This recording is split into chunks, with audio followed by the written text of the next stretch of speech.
a chance discovery. The earth reveals a secret. The grave of a man buried with steel. Don't break, don't break, don't break, because it's quite fragile. Wild lands far to the north. No records remain of lives lived here, nor battles fought. Moments lost to history, but preserved in the earth. The warrior of Yanala. The medieval world, the 5th to the 15th century. Tim Sutherland is one of Britain's most experienced archaeologists. He and a team of specialists try to understand medieval life by exploring the realm of the medieval dead.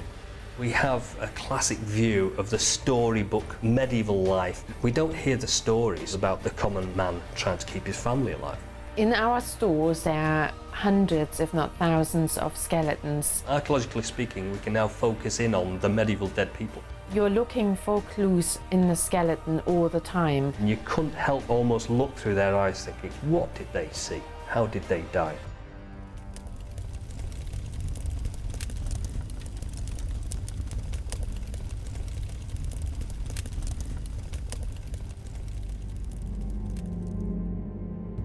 Yanala, 100 kilometers north of Helsinki in Finland.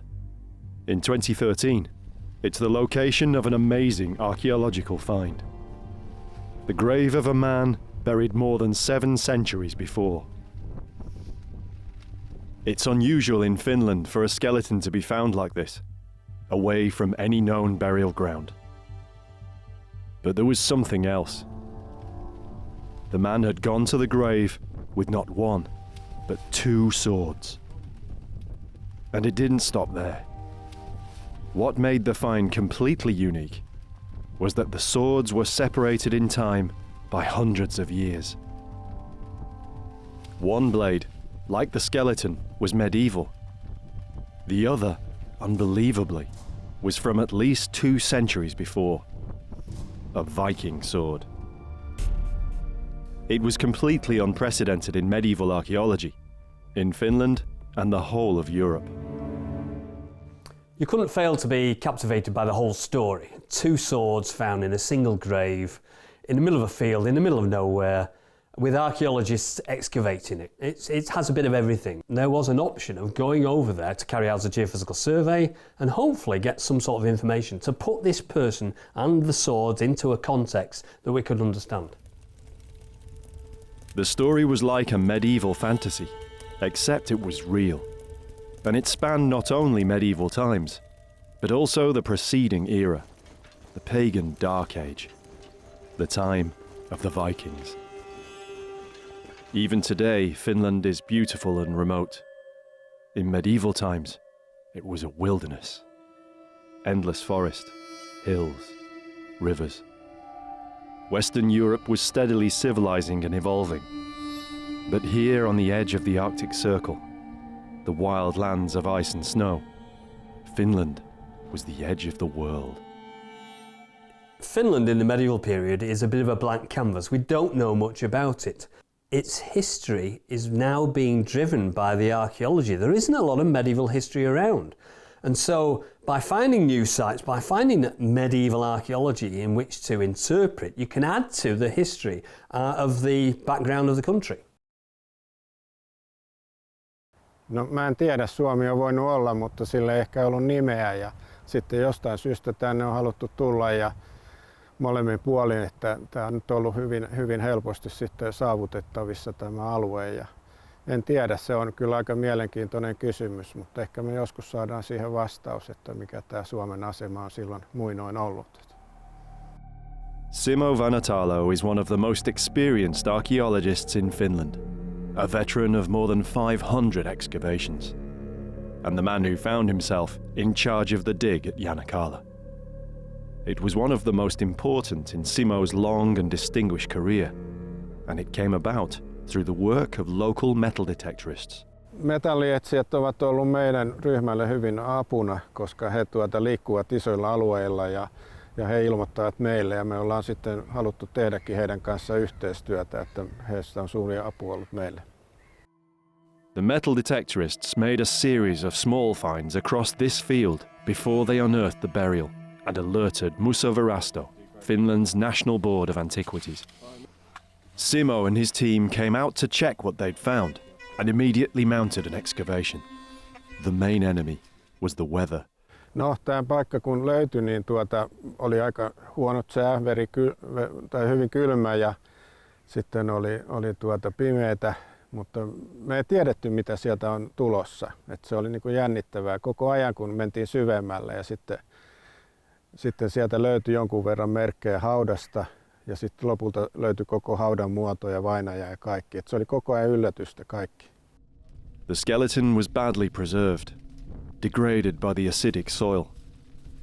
Without the metal grave goods picked up by the detectorists, it probably would never have been found at all. The archaeologists come along, excavate it properly in the correct manner, realises it's more than just an artifact. It seems to be a grave, and it's more than just a normal grave. There seems to be two swords in the same grave. Now that's really unusual and very important. The swords made the find so compelling.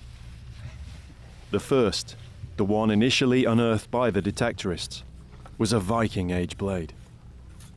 It seemed at that stage that the burial dated to Viking times.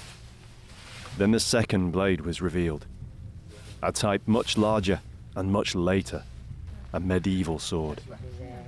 It couldn't be a Viking burial, it had to be medieval. But for some reason the earlier sword had been placed in the grave. This was unique and hadn't been seen before. Two swords, separated in typology by hundreds of years, yet buried together. There were many questions to be answered. Analysis showed the Viking sword had signs of fire patina. It had been burned. Also, Simo's team found fragments of burnt human bone, much earlier than the skeleton. It seemed the grave contained remnants of more than one body. Two swords, two warriors. As the news spread, it drew interest, not only from archaeologists.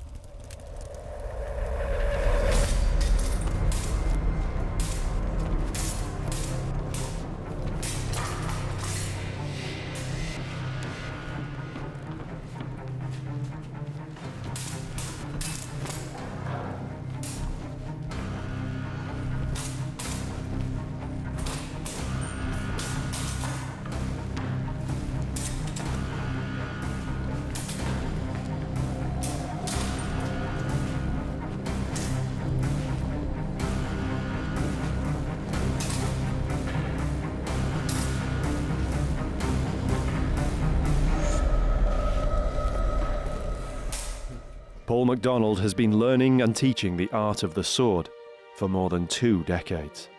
He's aware of the sword's place in history as a symbol, without losing sight of its visceral purpose. The sword is a weapon first. It's designed to be practical first, and every different type of sword is a very particular tool for a very particular job. Some are more cutting based, some are more thrusting based, and some have an element or combination of both. So every weapon must be practical first, because it's designed to do a job. Along the way it is symbolic also. When you strap a sword onto your side, it's no light undertaking. You're making a declaration to anyone that claps eyes on that sword. It's saying that you're prepared to back up your word by your skill and by your steel. Paul is also a sword maker. The McDonald Armories specialises in fighting quality, historical blades. He's come to Helsinki to see for himself the swords of Yanala. He intends to bring these blades back to life. I've always been drawn to unique and interesting projects. So to make something that rare, that special, with the blade length as it is as such, being so unusual, it's they're both pretty fascinating.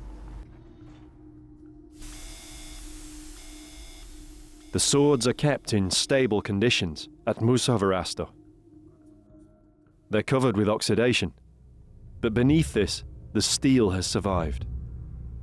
It's the first time Paul's seen them for real. By now, the skeleton burial has been carbon dated to approximately AD 1300. Quite late for the type of medieval longsword he was buried with, meaning that this particular sword, or its type, was still in use here in Finland when designs elsewhere in medieval Europe had moved on. The Viking Age sword might be as much as 300 years older than the medieval sword. Wow, beautiful. The sword is the better preserved of the two, possibly due to having been cremated. Fire patina can protect steel against oxidation. It's a very recognizable style, one of a range of types, recorded from every sword from this period found to date. Jan Petersen published a work on the Norwegian Viking swords and established a typology of known different types of hilts and blades. And this would be concurrent with a type Z, known to be from the mid-10th century to mid-11th. So it's a fairly accurate time frame. Paul carefully records both swords. Each dimension is critical, as characteristics vary over the different parts of the blade. He also has to take into account the layer of oxidation on every surface. The National Museum in Helsinki is home to the finest Viking and medieval swords ever found in Finland. Hundreds of years ago, these blades were ground from steel that had been forged, folded and hammered over time. Paul will work in modern stock steel, but the form and weight will be as close as possible to the originals. It will still require all his skill and experience. I do have to look at the weapons with a couple of different perspectives. One, a technical perspective. I have to look at it in terms of realistically how am I going to make this by stock removal? How do I grind this blade? How do I form the hilts? But then I also have to look at the weapon through the original maker's eyes, the medieval sword in particular, because it's so unique. They'll be constructed with materials and they'll be constructed for use. So there'll be more than just something to hang on a wall. Yep, it's literally take those specs from today to the armoury and turn them into a lot of sparks and a lot of stour. Tim Sutherland now heads to Finland to join Simo and the original excavation team, back where they uncovered the grave the year before.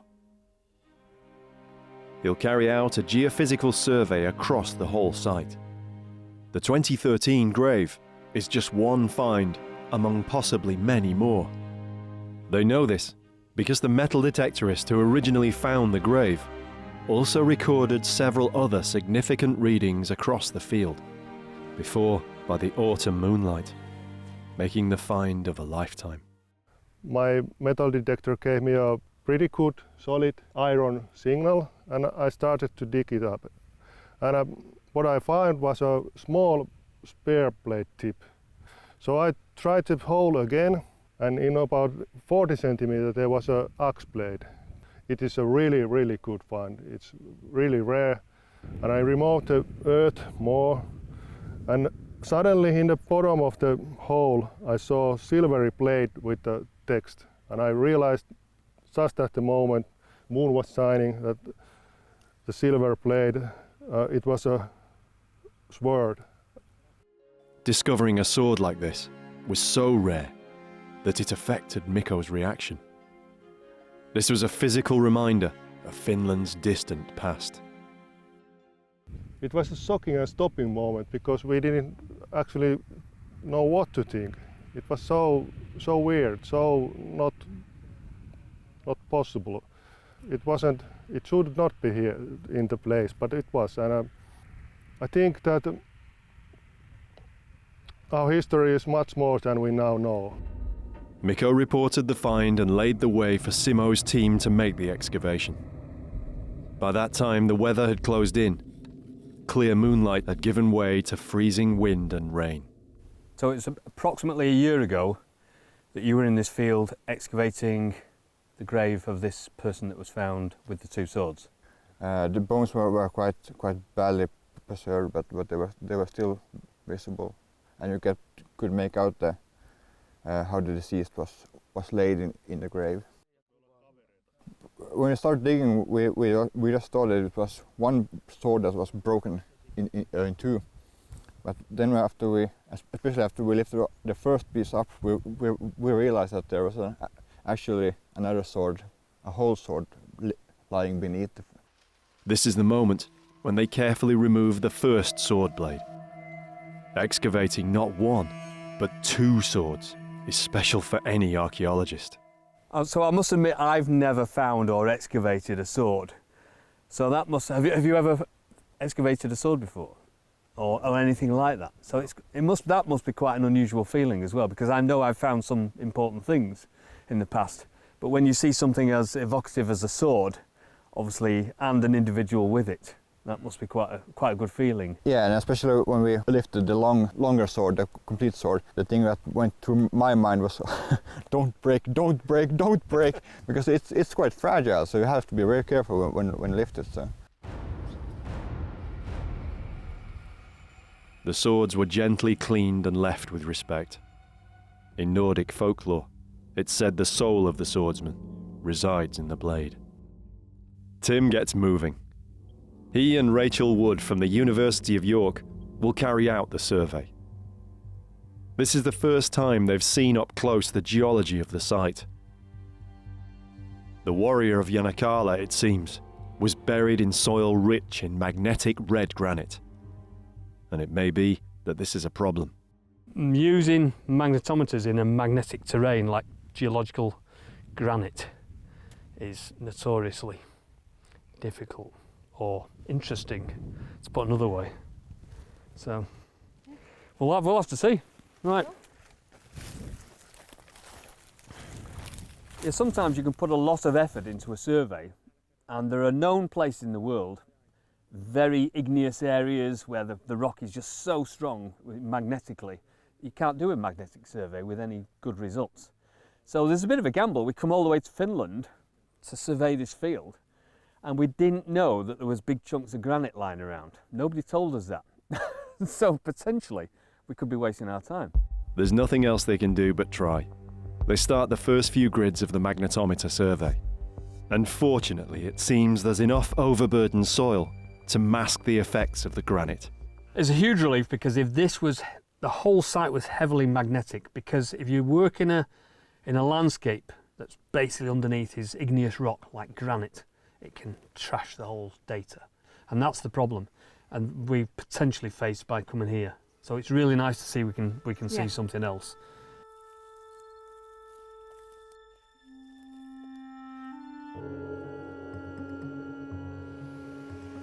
In Edinburgh, Paul has started work. Well, at this point, the blade has it's been distal tapered, and it's been profile cut. That is, it's got the basic shape of the width of the blade tapering, not quite to a point, still rounded here, and the thickness of the blade has been ground down from 5mm up by the shoulders, by the guard, right down to the point here where it's 2mm, and it's a very constant, even taper down there. Time to grind. The next stage is to add in the fuller. This is the curved groove along each side of the flat of the blade. It's sometimes called the blood groove. Biggest myth in the sword world really is that the fuller is a blood groove or a bloodlet. That supposedly when you stick your blade in a body, it somehow lets air enter the wound and lets blood drain out. That's a wonderful gory idea, but it doesn't really comply with the laws of physics. The fuller down the length of the blade, it lightens the blade down the length, and it does not compromise the flexibility and its strength. While the blades are taking shape, Paul also has to work on the other components of the swords, the pommels and crossguards. For the medieval sword, the heavy disc pommel and crossguard are forged, For the Viking sword, both pieces will be cast. For this, Paul uses one of the last existing foundries in Edinburgh. The process is known as green sand casting. The materials that you're using today, are these, do we know that these are really the same materials that they were using historically? Yes, it possibly goes back as far as Iron Age that we've been using the green sand process. Possibly there might be one or two minor changes, but from what I've gathered through experience, I believe it's exactly the same. Paul now has to set about the trickiest part of the process. A blade tapers in thickness in two ways. First, in its profile, and second, along its length from the base at the hilt to the point. This is known as the distal taper. Slowly, Paul works the stock steel into blades with a life of their own. Oh, she's singing now. Yeah, every stage of making a sword is interesting, it's exciting as well. You are bringing the steel to life. You're giving it something more than, you know, just being a piece of material. You're giving it back something of its original soul. I suppose when you're making something that, you know, is paying tribute to an original piece. It's these stages when the blade actually takes form, you see it come alive. In recreating the swords, Paul has learned much about how the originals must have felt and handled. In particular, the medieval sword, unusually long for its single-handed grip. There are three categories or sizes of two-handed swords that developed from the medieval period onwards. And this is really a blade length that lies right in the middle of what you would call a greatsword. You would expect a grip on this of around 12 inches or so for a proper two-handed sword. But having a single-hand grip it's highly unusual. I've never seen a sword like it. But the more steel that comes off this blade, the more it's making sense. The sword tip won't be pointed, and there's a reason for this. It was more usual for blades of this type, especially blades that were designed to cut primarily, for the point here to be rounded. It's rounded, but it's certainly not blunt. Your edge, your sharp edge, would continue all the way around there, and that assists or aids a slicing action against flesh and bone, because this is designed to be used in the saddle with force and speed. So even a tip with the last inch to 2 inches of the sword itself would cut and travel through target much more easily with a rounded point. The Viking blade here is remarkable in the sense that the original is only 4mm thick here, and what we call the distal taper, the taper of the thickness, it tapers all the way to 0.8mm here at the tip. It gets remarkably thin, and it's quite thin overall, which makes it remarkably light and fast to wield. But the pommel itself is what balances out the length and the mass of the blade itself, and it moves the balance point. Without a pommel, you have a balance point sitting down here, sitting really about a hand span or so forward of the guard.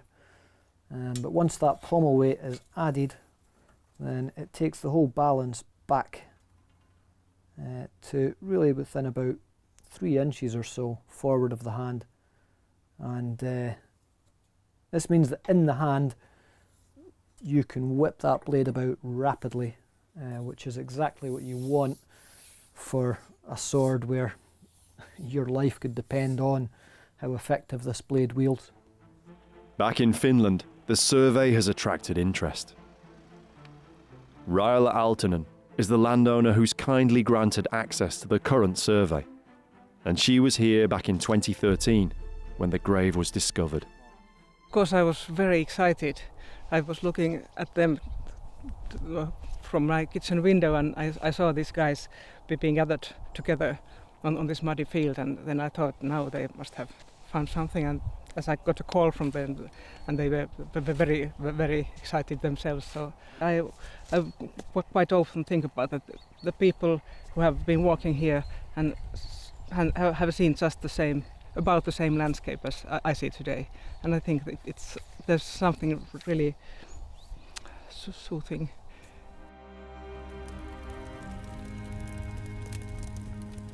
Rachel has covered most of the site with magnetometry, and now she's found something. We've got this, which is a strong anomaly, and it goes around there.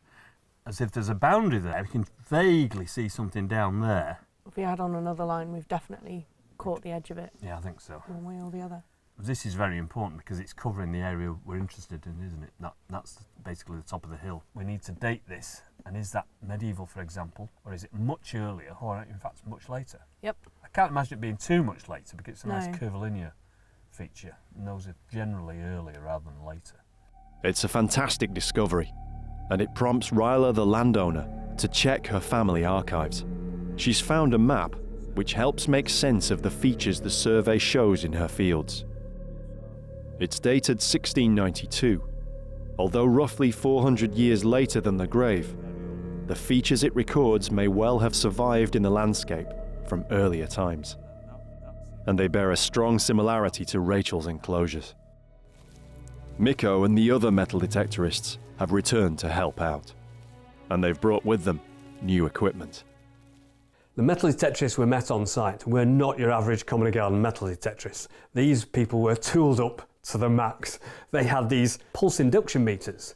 Now that is a very, very heavy duty metal detector, and it can see through the ground quite deeply and find very large pieces of metal very deeply buried.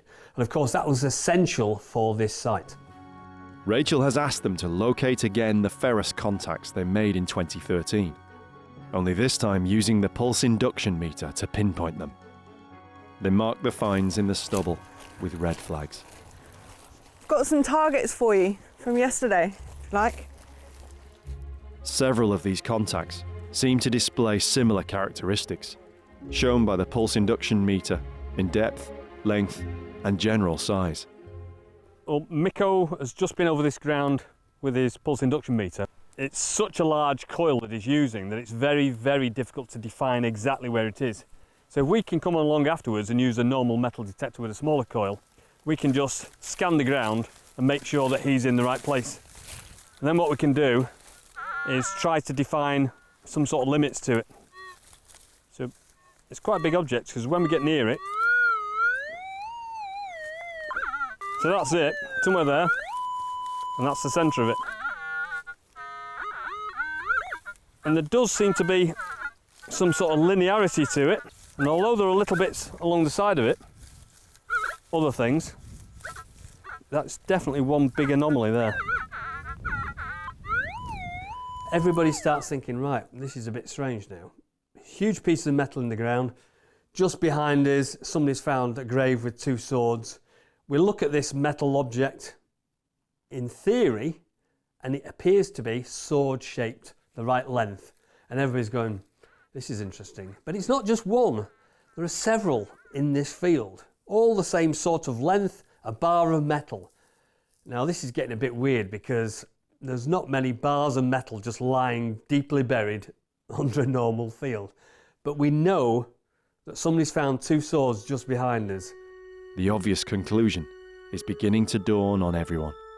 It would be spectacular if this was another grave with swords in it. And there's no reason to think that it can't be at the moment. In which case, if it is, there's a good chance that this field is full of swords. Paul has almost completed the swords.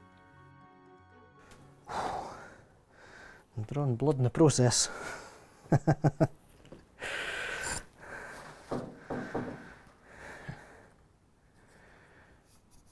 She may be ancient, but she's still thirsty. It's been hard work, but a fascinating process.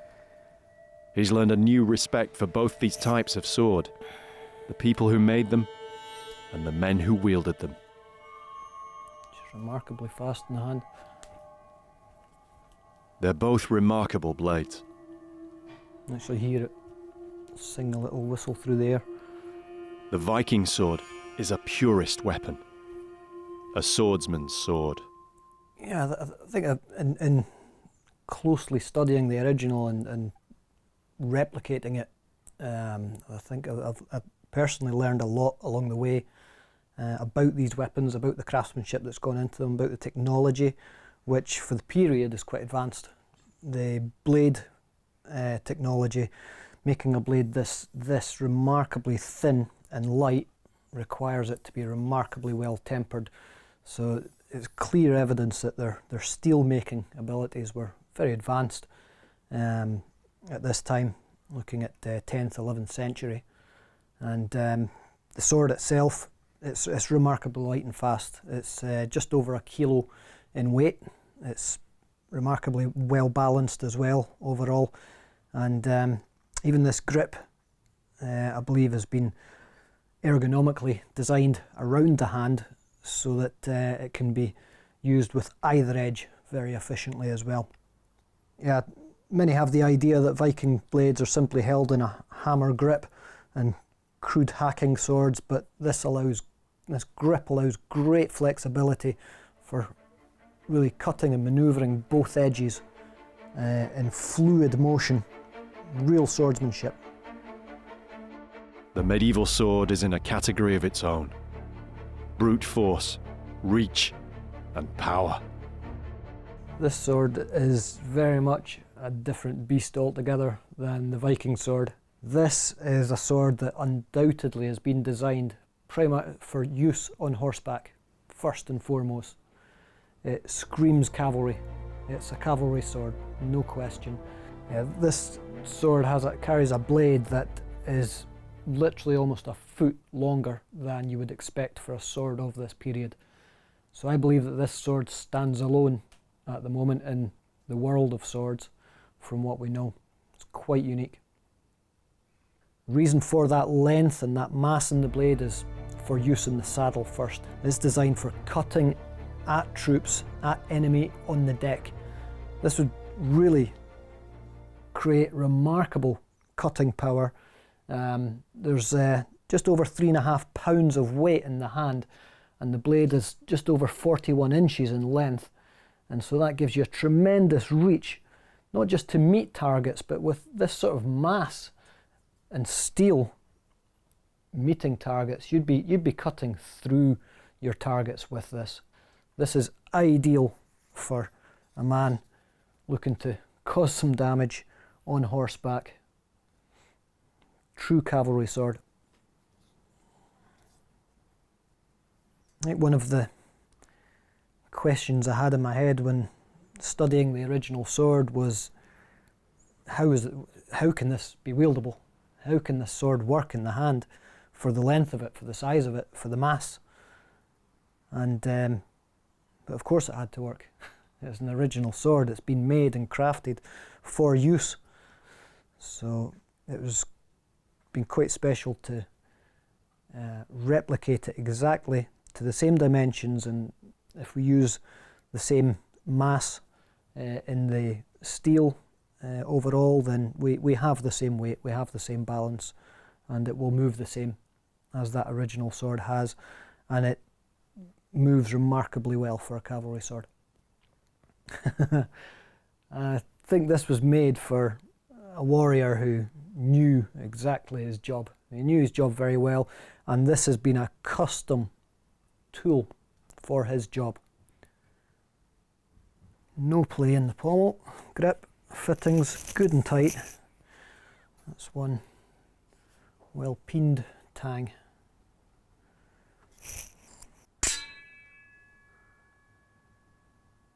You can hear that continuous tone in the blade now, and that means that the compression is sufficient, that it's secured everything together as one.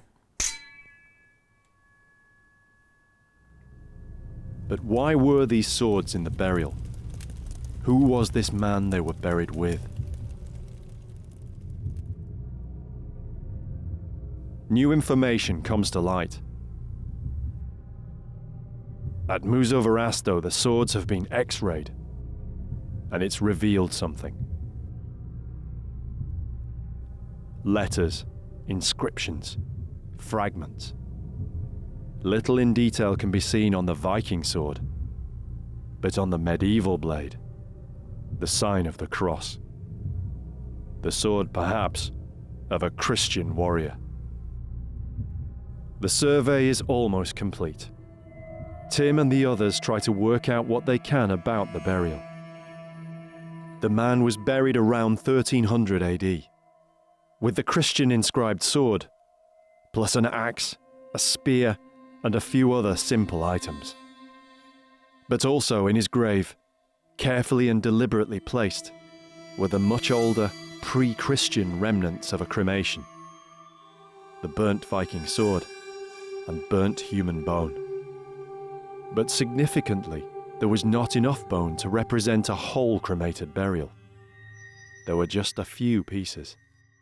It actually might just be a symbolic act of taking a handful of cremation burial remains from an older site and just scatter it over the deceased. So it might actually not be a single person that is being buried.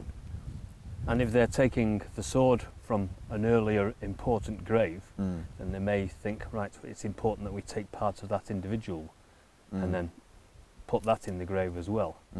So what appears to be happening is they've dug a grave, they put somebody in it, and that's late medieval, and you can tell by the sword, and you've dated the bones or something from that medieval grave, and then for some reason they've put a sword, an earlier sword, on the top, and they've put cremated remains back on the top of this individual. So if it was a Christian burial, one, it wouldn't really be buried with a sword, because you're not supposed to put artifacts in with an old Christian burial. So the fact that he's got a sword with him is interesting. Is this an east-west burial? Yes, so he was laid east-west quite strictly. So that indicates that of course that there are Christian elements to it, and also that it is a skeleton burial, because it is a change from the older pagan ways of doing the cremation burial. But it would of course be very interesting to see if the two persons buried in the same grave are related in some way.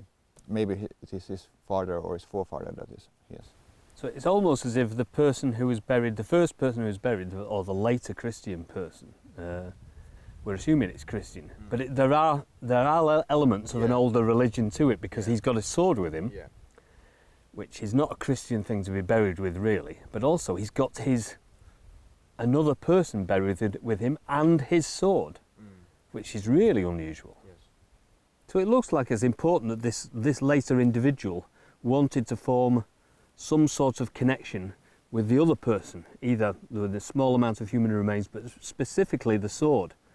And the sword might have been a family heirloom that his family had had for hundreds of years, or it might be something that was seen as a symbol of power to a local chieftain or somebody else who was a local person of importance, and therefore he was claiming that power and putting it in his grave. So we don't know, do we? It could be family related, it could be a political situation. So again, that's another question that... because in this time when this burial has taken place, it's a time of change here in Hawaii. It's the time of the Christian era getting started, and also a power struggle between basically east and west, between Novgorod and the Swedish realm. So it's a really interesting time period also, with fast changes and well, that is almost reflected in the grave itself, because if it is a Christian burial but it contains swords, especially a pagan sword, that it's almost as if the person who is dying is hedging his bets and saying, yes, I'm a Christian, but my family have always been pagans, and therefore I'm not too sure yet which way I am going to go. Yes, but there are, for example, examples I know from Sweden where they have burials with a cross and also a Thor's hammer in the same grave. So they have made sure that they have both religions. Yeah, I think so. And then later, when the Christianity dominates completely, then of course you shouldn't have the sword in the grave, because you're not really allowed to have grave goods. That is a very pagan thing to do. And so this person is a bit of both, isn't it? Especially looking backwards onto something that was obviously very pagan into the Viking sort of period. Little is now known about the incursions made into Finland in the late 13th century by both Novgorod and Sweden. The pagan Dark Ages were being transformed by the spread of Christianity. What I found interesting is trying to get into the head of this man who was buried there. We're talking about a Christian cemetery that potentially is on the cusp of becoming Christian from the old-fashioned paganism. In which case, what is this man doing there with a sword being buried in his grave? And it's almost certainly connected to the fact that he was a warrior. He was somebody who used a sword. And also, what were the warriors doing there? It's probably related to the armed conflicts related to the Crusades. The Crusades to the Middle East, which began in the late 11th century, opened the door for religious campaigns wherever Christianity sought to prosper or expand. The pagan lands of Finland were the object of many such attentions. Back in York, Tim and Rachel have processed the data. They're comparing the results with the 1692 map. If you look at the old map, right in the middle of it, in the place we're interested in, there's an enclosure in the middle of the field. But we don't know what it is, and it doesn't tell us what that enclosure refers to. But what's really good and very interesting for us, if we superimpose the magnetic data, and then we can zoom in, we can see that it coincides absolutely exactly with this feature, this enclosure that you found on the magnetometer survey, which can't be a coincidence. It's got to be the same one, I think. The feature Rachel located is some kind of enclosure ditch or embankment. It's a fantastic find, but what it was, a settlement, a fort, a burial ground, or something else entirely, can't be known until the site is one day excavated. Only then will it be known if the 2013 skeleton was the only warrior of Yanala to have been buried in a grave of swords. One thing we don't know is what these pieces of metal relate to. Now we know that some are quite large, but we also know that some of these are linear, in that they're about that long and they're a solid piece of metal. Now that's coincidental because there are two swords that we know of in this location. Does that mean that the whole of this field is full of swords? Is this a large burial ground full of individuals that were buried with their swords? It does go through your mind about the person, the real person behind the skeleton and the artefacts or whatever. And so you try to put yourself in their position a little bit, because you think, well, why are they here? What were they doing? What was their life like? And especially if they've died under traumatic circumstances, then of course you can visualize their death, and that makes you think. Definitely makes you think.